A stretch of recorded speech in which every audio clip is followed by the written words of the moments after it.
What's your favorite creature type? And I bet you've tried to build a deck around it. Am I right?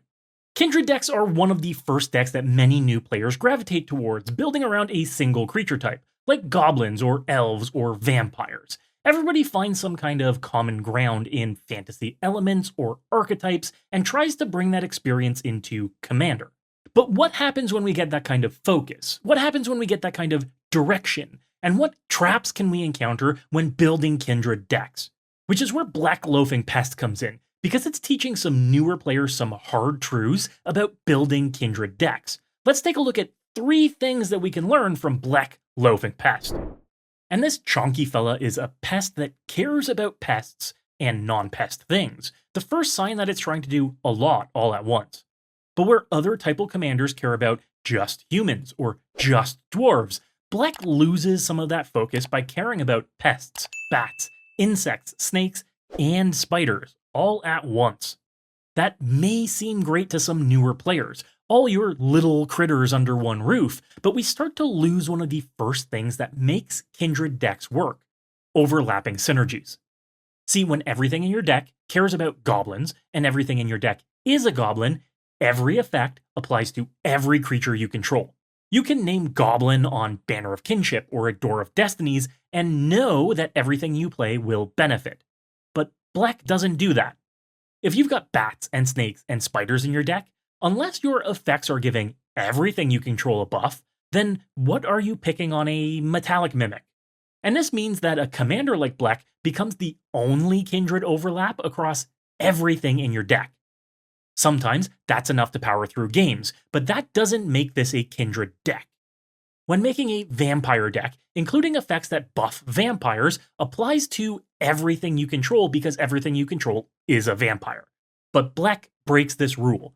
If you include pests and snakes and bats, then including Seshiro only benefits a fifth of the creatures in your list, eliminating the whole benefit to a Kindred deck. And that's the first mistake Blech is teaching new players about these kinds of decks. A Kindred deck's strength comes from overlap. When you build an Edgar Markov vampire deck, are you including an Esper Sentinel or a Professional Facebreaker? They're good cards, but they do not benefit from your Kindred effects. Lords, creatures that pump a specific creature type, work because they affect all of your creatures in these decks, and if you're not finding that overlap, you're losing out on what makes the deck even better. This could lead some players to a square peg round hole solution. Maskwood Nexus and other effects that make everything all creature types or a specific creature type. But then, is the deck even a Kindred deck anymore? In my opinion, no. And our second lesson comes from these narrow creature types. I hated on Urtet when it was released because, well, there's just not enough mirror to build an interesting or diverse deck around. You include all of the usual suspects, and in 5 colors, just get to play everything that's a mirror. You've seen one Urtet deck, you've seen them all, kind of out of necessity. Unlike creature types with a large amount of options and variety. I've seen dragon decks that only use common and uncommon dragons. I've seen soldier decks that use nothing but token creatures. I've battled against vampire decks where everything is just a single color. And that's fine because those creature types can support the variety.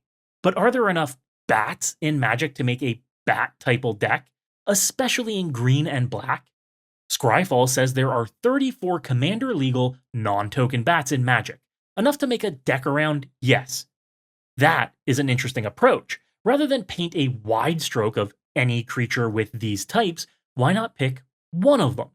That's where we start to see some options, where we start to see something unique, and where we start to see focus. If you've ever struggled to get your deck pointed in the right direction, you're not alone. Even I find it a challenge sometimes. And taking one look at Blech doesn't help that. There are folks that are going to ignore most of the typal elements and head straight for the common element of life gain. But that doesn't create a unique or different deck. You end up making the same thing that everyone else is making. If you pick a single creature type though, how limited are your options? There are 8 commander-legal non-token pests. There are 34 commander-legal bats in black and green. There are 90 commander-legal spiders, 122 commander-legal snakes, 211 commander-legal insects. Of course, you are going to need life gain elements in the mix, but there's no reason Blech needs to be a pest, bat, spider, snake, and insect deck. Blech could lead a spider deck, snake deck, or insect deck with any of those options. Just because the buffet is full of food doesn't mean you need to eat all of it. My dad tells me the trick at a buffet is to avoid the carbs. Don't fill up on the cheap stuff. Go right for the crab and steak. And I'm sure what he means is just stick to your favorites. You can fill a plate with just the stuff you like. If you like snakes, build Blech as a snake deck. If you like spiders, build Blech as a spider deck. Just because Blech itself isn't a snake or a spider doesn't mean he can't lead a deck around just that creature type. A focus deck will always be more enjoyable and memorable than some deck that everyone else is playing. And when you win with it, you can bet your opponents will not see it coming and they'll remember it as well.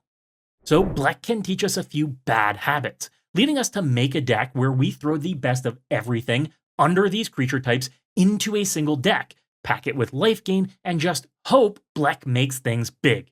You end up with an unfocused pile that doesn't provide a synergy overlap. And if you can't stick Blech in play, chances are your deck just isn't going to work. I went through an absolute adventure of making a Blech snakes-only deck, taking some of the coolest snakes in Magic and merging them with black and green's life gain elements. Now, I'm not unique in this, as a total of, let me check, 22 other players have tried this as well. But these 22 players went on a ride, let me tell you.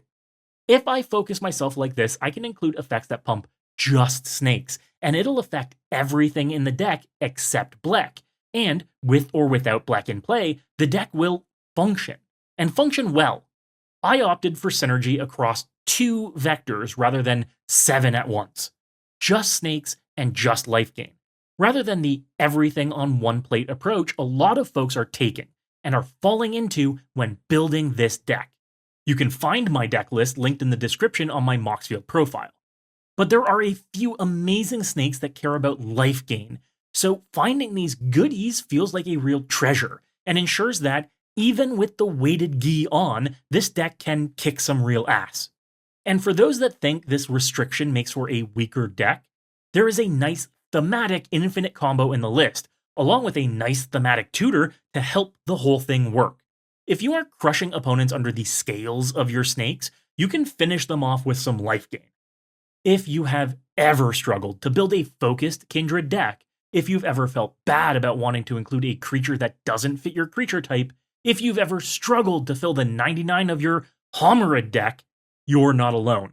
Sometimes it's not as easy as it looks. Be sure to let me know your weirdest attempts at a Kindred deck in the comments. Which type would you want to try and build a deck around, and which creature type got you into Magic? And don't leave without checking out my sponsors like Card Conduit. They are hands down the easiest way to sell your individual Magic cards without the hassle of traditional buy listing. They'll get you top dollar while handling all of the heavy lifting, from sorting to grading to optimizing your price across a huge network of vendors. And they'll give you cold hard cash for it. You can use the promo code MECHANIC right now for 10% off of all fees. And if you want to pick up the cards for this list, make sure to go check out Card Trader. Use my promo code MECHANIC right now for 5% off your order from any TCG. Card Trader's zero system means you can get cards from all over the world with only one shipping fee. Save money and time today.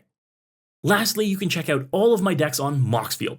Moxfield is the best deck building platform in the world and makes it easy to build decks and search for specific cards with their powerful tools. Have you checked out their drag and drop feature yet? It's revolutionary. Be sure to check out my brews and follow my profile there right now. If you were inspired to brew today, you have to hit that subscribe button. Check out this other deck on my channel right now for more sweet tech. And as always, folks, good luck and have fun.